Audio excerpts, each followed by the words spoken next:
Well, hello everyone. Welcome to Redneck Ways. How's everybody out there in YouTube land? Hope everybody's set fine and dandy. Not doing too awful bad, guys, here in old Kentucky. Guys, tonight we're going to be doing something a little special, but I would kind of like to recap on a video I made a couple of days ago on December the 3rd. Supposedly, Cliff High predicted that there was going to be UFOs and all that fighting in the space and going to be battle and all kinds of stuff. So something crazy. Well, December the 3rd came and everybody's like, well, it didn't happen. But if you hear from the stories like we've been reporting on from New Jersey and stuff, I mean, I believe he was correct. But anyway, tonight we're going to have a little fun.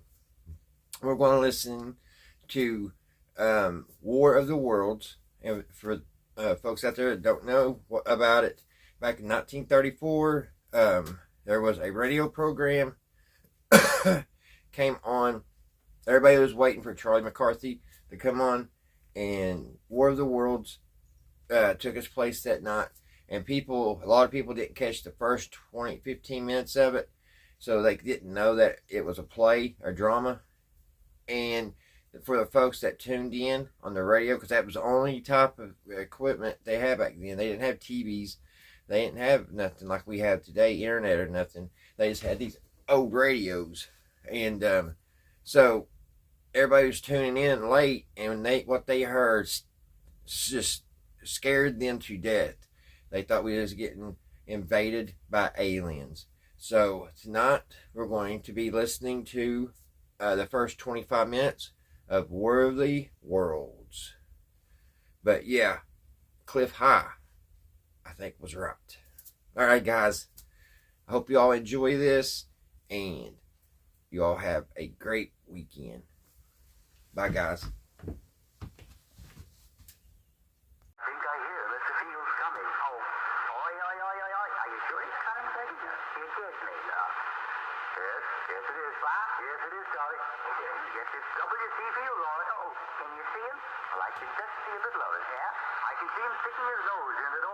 Everybody was waiting for Charlie McCarthy to come on, guys, when another radio program took over, War of the Worlds, and it freaked everybody out in the 30s, 1934, I believe, and everybody was waiting for Charlie, but they got the scare of their life. They got the scare of their life, and everyone thought the world was coming to end. So tonight, we're going to listen to the first 25 minutes of War of the Worlds. In the 39th year of the 20th century came the Great Disillusionment. Near the end of October, business was better. The war scare was over. More men were back at work. Sales were picking up. On this particular evening, October 30th, the Crosley service estimated that 32 million people were listening in on radios. 24 hours, not much change in temperature. A slight atmospheric disturbance of undetermined origin is reported over Nova Scotia, causing a low-pressure area to move down rather rapidly over the northeastern states, bringing a forecast of rain accompanied by winds of light gale force. Maximum temperature 66, minimum 48. This weather report comes to you from the Government Weather Bureau. We take you now to the Meridian Room in the Hotel Park Plaza in downtown New York, where you will be entertained by the music of Raymond Raquello and his orchestra.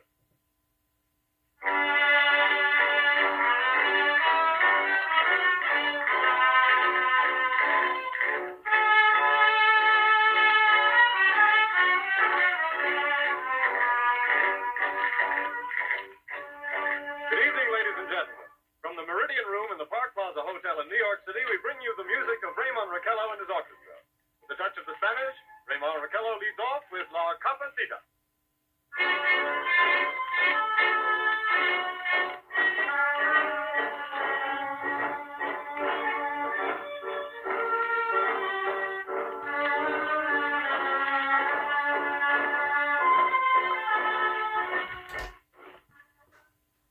Ladies and gentlemen, we interrupt interrupt our program of dance music to bring you a special bulletin from the Intercontinental Radio News.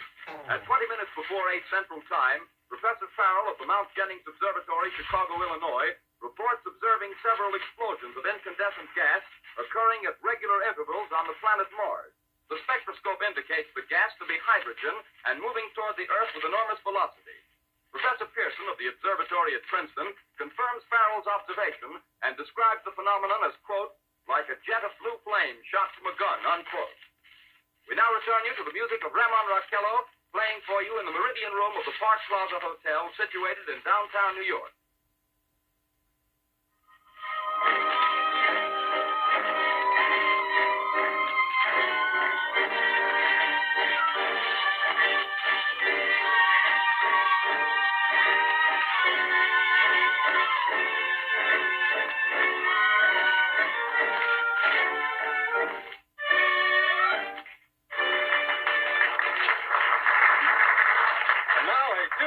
Loses favor. The ever-popular Stardust.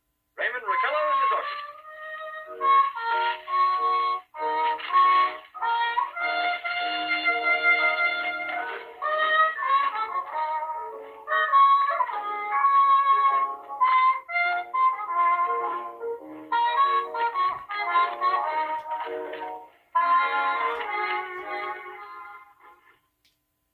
Ladies and gentlemen, following on the news given in our bulletin a moment ago, the Government Meteorological Bureau has requested the large observatories of the country to keep an astronomical watch on any further disturbances occurring on the planet Mars. Due to the unusual nature of this occurrence, we have arranged an interview with a noted astronomer, Professor Pearson, who will give us his views on this event. In a few moments, we will take you to the Princeton Observatory at Princeton, New Jersey. We return you until then to the music of Ramon Raquello and his orchestra.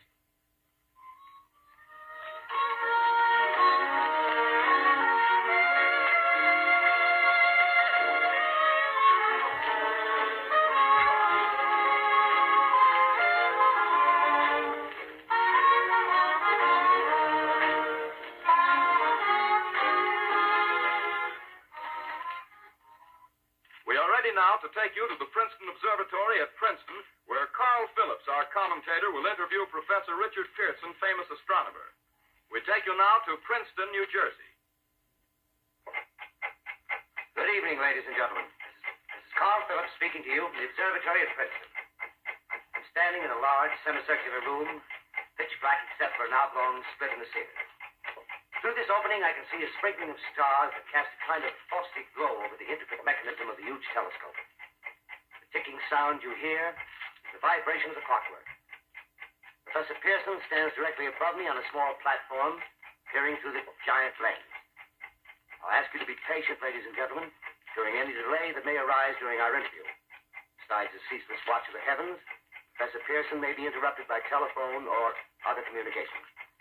During this period, he is in constant touch with the astronomical centers of the world. Professor, may I begin our questions? Any time, Mr. Phillips. Professor, would you please tell our radio audience exactly what you see as you observe the planet Mars through your telescope? Nothing unusual at the moment, Mr. Phillips. A red disk swimming in the blue sea. Transverse stripes across the disk. Quite distinct now because Mars happens to be at the point nearest the Earth, in opposition, as we call it. In your opinion, what do these transverse stripes signify, Professor Pearson? Not canals, I can assure you, Mr. Phillips. Hey. Although that's the popular conjecture of those who imagine Mars to be inhabited. From a scientific viewpoint, the stripes are merely the result of atmospheric conditions peculiar to the planet. Then you're quite convinced, as a scientist, that living intelligence as we know it does not exist on Mars? I'd say the chances against it are 1,000 to 1. And yet, how do you account for these gas eruptions occurring on the surface of the planet at regular intervals? Phillips, I cannot account for it. By the way, Professor, for the benefit of our listeners, how far is Mars from the Earth? Approximately 40 million miles. Well, that seems a safe enough distance. Just a moment, ladies and gentlemen. Someone has just handed Professor Pearson a message. While he reads it, let me remind you that we are speaking to you from the observatory in Princeton, New Jersey, where we are interviewing the world-famous astronomer, Professor Pearson. One moment, please. Professor Pearson has passed me a message which he has just received. Professor, may I read the message to the listening audience? Certainly, Mr. Phillips. Ladies and gentlemen, I shall read you a wire addressed to Professor Pearson from Dr. Gray of the Natural History Museum, New York. Quote, 9:15 p.m. Eastern Standard Time. Seismograph registered shock of almost earthquake intensity occurring within a radius of 20 miles of Princeton. Please investigate. Signed, Lloyd Gray, Chief of Astronomical Division. Unquote. Professor Pearson, could this occurrence possibly have something to do with the disturbances observed on the planet Mars? Hardly, Mr. Phillips. This is probably a meteorite of unusual size, and its arrival at this particular time is merely a coincidence. However, we shall conduct a search as soon as daylight permits. Thank you, Professor. Ladies and gentlemen, for the past 10 minutes, we've been speaking to you from the observatory at Princeton, bringing you a special interview with Professor Pearson, noted astronomer. This is Carl Phillips speaking. We are returning you now to our New York studio.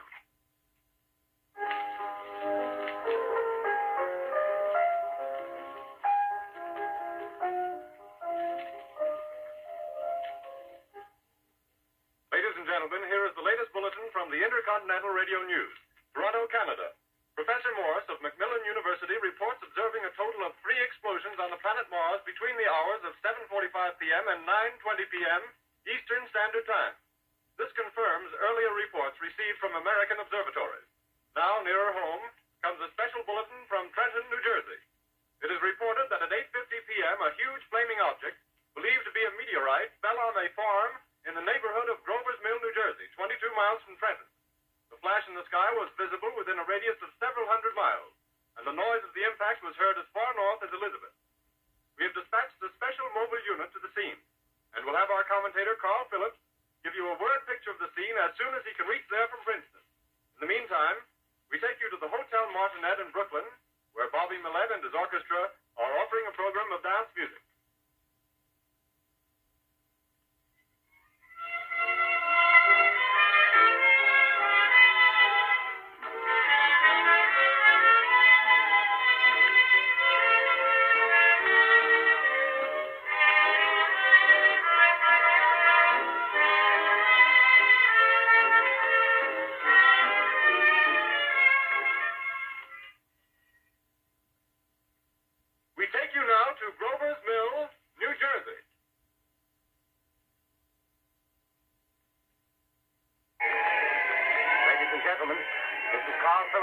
Out at the Wilmot Farm, Grover's Mill, New Jersey.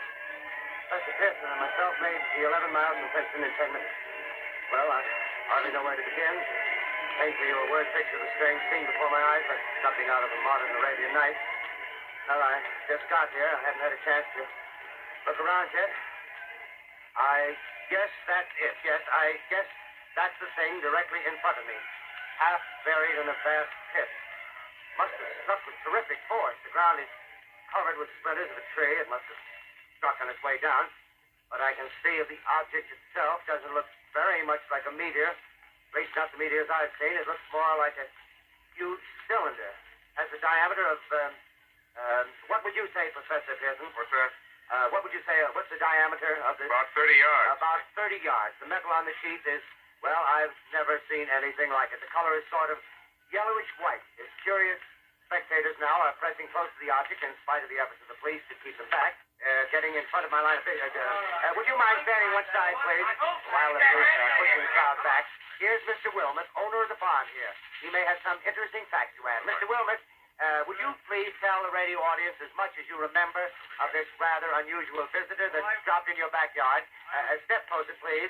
Ladies and gentlemen, this is Mr. Wilmot. Well, I was listening to the radio. Closer and louder, please. Pardon me? Louder, please, closer. Yes. I was listening to the radio and kind of drowsing. That professor fellow was talking about Mars, so I was half chosen and half... Yes, Mr. Wilmot, and then what happened? Well, as I was saying, I was listening to the radio, kind of halfway. Yes, Mr. Wilmot, and then you saw something. Well, not first off. I heard something. And what did you hear? A hissing sound like this. Kind of like a 4th of July rocket. Yes, then what? I turned my head out the window and would have sworn I was asleep and dreaming. Yes? I seen a kind of greenish streak and then zingo. Something smacked the ground. Knocked me clear out of my chair. Well, were you frightened, Mr. Wilmot? Well, I ain't quite sure. I reckon I was kind of riled. Well, thank you, Mr. Wilmot. Thank you very much. Yeah, you want me to No, tell that's quite all right. That's plenty. Ladies and gentlemen, you've just heard Mr. Wilmot, owner of the farm, where this thing has fallen. I wish I could convey the atmosphere, the background of this fantastic scene. Hundreds of cars are parked in the field in back of us, and the police are trying to rope off the roadway leading into the farm, but it's no use. They're breaking right through. Cars' headlights throw an enormous spotlight on the pit where the object's half buried. Now, some of the more daring souls now are venturing near the edge. Their silhouettes stand out against the metal shield. One man wants to touch the thing. He's having an argument with the policeman. Now, the policeman wins. Now, ladies and gentlemen, there's something I haven't mentioned in all this excitement, but it's becoming more distinct. Perhaps you've caught it already on your radio. Listen, please. Do you hear it? It's a curious humming sound that seems to come from inside the object. I'll move the microphone nearer. Here. Now, we're not more than 25 feet away. Can you hear it now? Professor Pearson?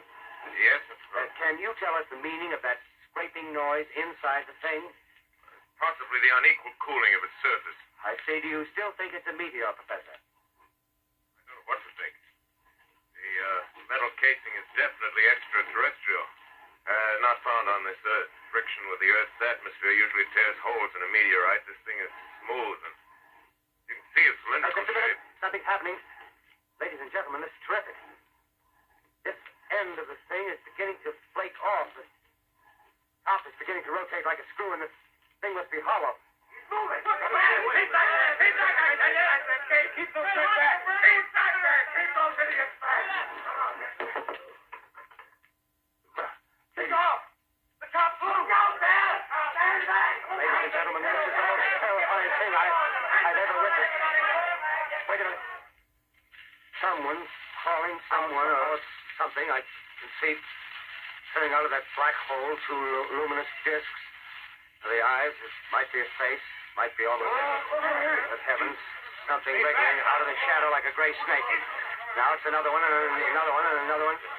They look like tentacles to me. I can see the thing's body now. It's large as a bear. It glistens like wet leather, but its face, ladies and gentlemen, it's indescribable. I can hardly force myself to keep looking at it. It's so awful. Its eyes are black, and they gleam like a serpent. The mouth is kind of V-shaped with saliva dripping from its rimless lips. It seems to quiver and pulsate, and the monster, or whatever it is, can hardly move. It seems weighed down by possibly gravity or something. The thing's rising up now, and the crowd falls back. They've seen plenty. The most extraordinary experience, ladies and gentlemen. I can't find words. Well, I'll pull this microphone with me as I talk. I'll have to stop the description until I can take a new position. Hold on, will you please? I'll be right back in a minute.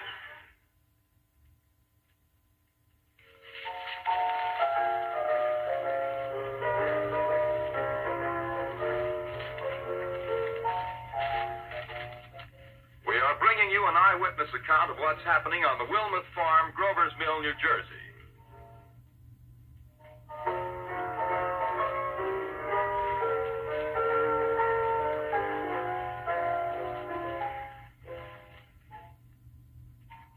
We now return you to Carl Phillips at Grover's Mill. Ladies and gentlemen, am I on? Ladies and gentlemen, here I am, back of a stone wall that adjoins Mr. Wilmuth's garden. From here, I get a sweep of the whole scene. I'll give you every detail as long as I can talk and as long as I can see. More state police have arrived. They're drawing up a cordon in front of the pit. About 30 of them. No need to push the crowd back now. They're willing to keep their distance. The captain's conferring with someone. Can't quite see who. Oh, yes, I believe it's Professor Pearson. Yes, it is. Now they've parted, and the professor moves around one side, studying the object while the captain and two policemen advance with something in their hands. I can see it now. It's a white handkerchief tied to a pole. Flag of truce. Those creatures know what that means, what anything means. Wait a minute, something's happening. A humped shape is rising out of the pit. I can make out a small beam of light against a mirror. What's that? There's a jet of flame springing from the mirror, and it leaps right at the advancing men. It strikes them head on. Lord, they're turning into flames. He's caught by the woods, the fires, the gas tanks, and the automobiles spreading everywhere. Coming this way now, about 20 yards to my right.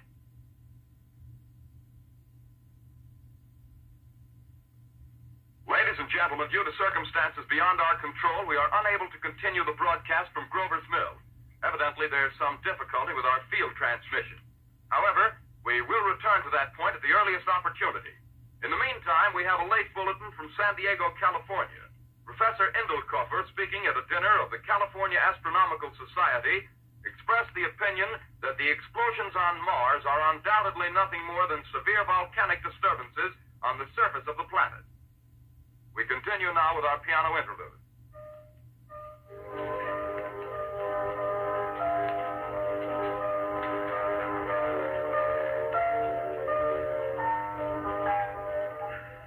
Ladies and gentlemen, I've just been handed a message that came in from Grover's Mill by telephone. Just one moment, please. At least 40 people, including 6 state troopers, lie dead in a field east of the village of Grover's Mill. Their bodies burned and distorted beyond all possible recognition. The next voice you hear will be that of Brigadier General Montgomery Smith, commander of the state militia at Trenton, New Jersey. I have been requested by the governor of New Jersey to place the counties of Mercer and Middlesex as far west as Princeton and east to Jamesburg under martial law.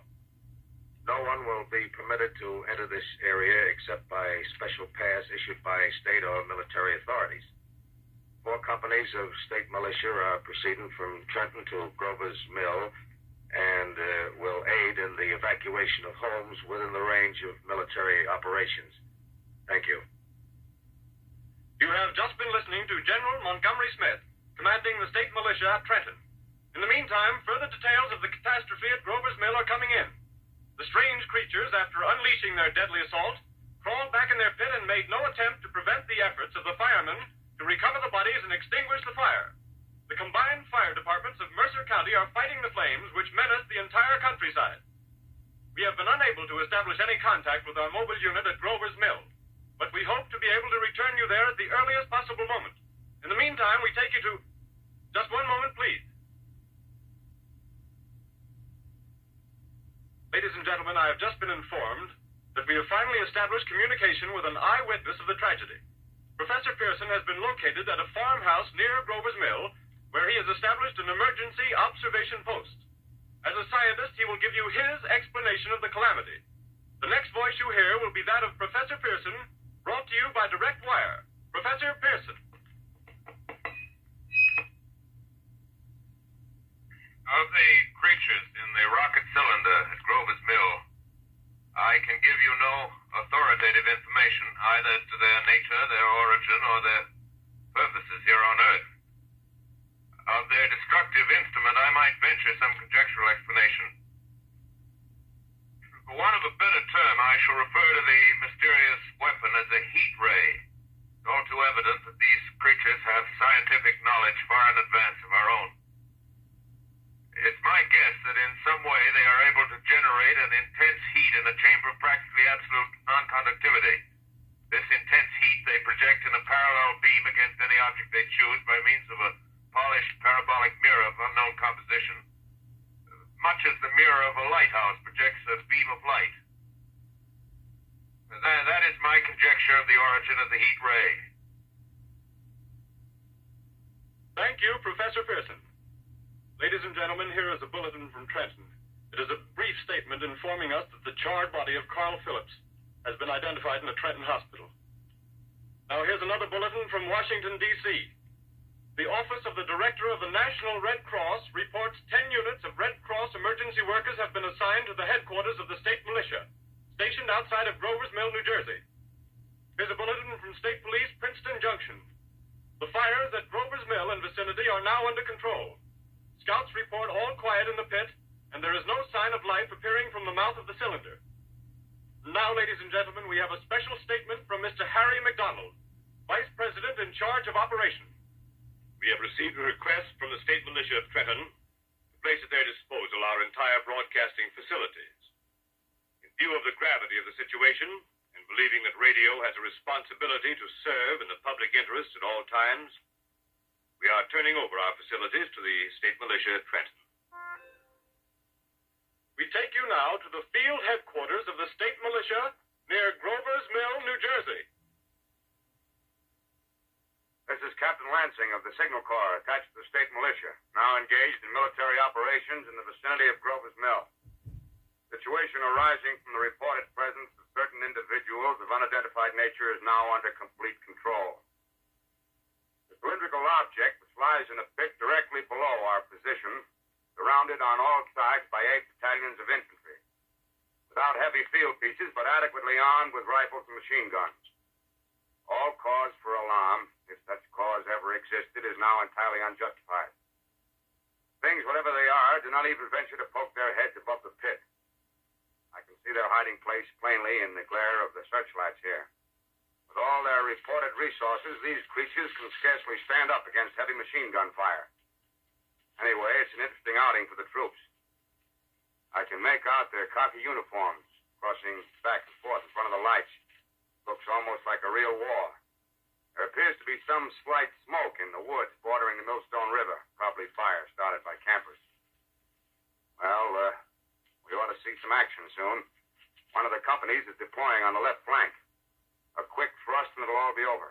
Oh, wait a minute. I see something on top of the cylinder. No, it's nothing but a shadow. Now the troops are on the edge of the Wilmot Farm. 7,000 armed men closing in on an old metal tube. A tub, rather. Well, wait, that wasn't a shadow. It's something moving. Solid metal, kind of a shield-like affair rising up out of the cylinder. Going higher and higher. What? It's standing on legs. Actually rearing up on a sort of metal framework. Now it's reaching above the trees and the searchlights are on it. Hold on.